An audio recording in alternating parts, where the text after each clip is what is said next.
Well, if you've been following the 40 Willie sedan project, this is probably going to surprise you. But believe it or not, everything has gone backwards. I went to mount the front end on the car. And as you know, the car was at the mode it was ready to start and run. But went to mount the front end and found out that my firewall wasn't square. And the front end was pointing in the wrong direction. I could not correct it. There was nothing to build to, so I just basically mounted the doors and took a good shot. But anyway, my shot wasn't so great. Now I have another firewall in place, and everything has been modified differently. The front end is now sitting on the car, and it looks like it's going to line up nicely.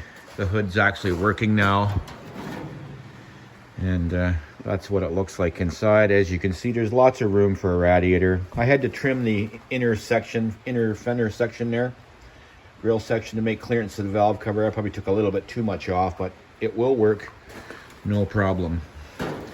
So once the firewall is welded in and the doors work, then I go backwards and put everything back in.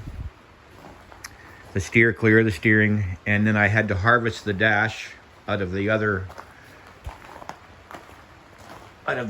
firewall, so I'll reuse that and put it right back in, so that'll save me a little bit of gauge work and brake pedal assembly and all that.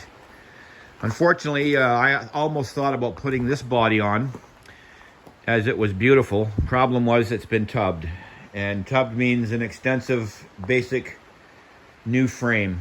I was never going to do that, so I thought, well, my 38 potential truck now has some really good new doors.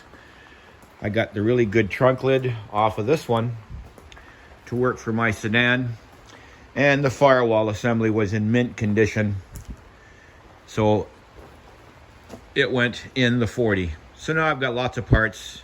This has got a beautiful floor in it still, but it was just a project that unfortunately I wasn't going to see through. The truck will probably have a better chance of going back on the road than anything else.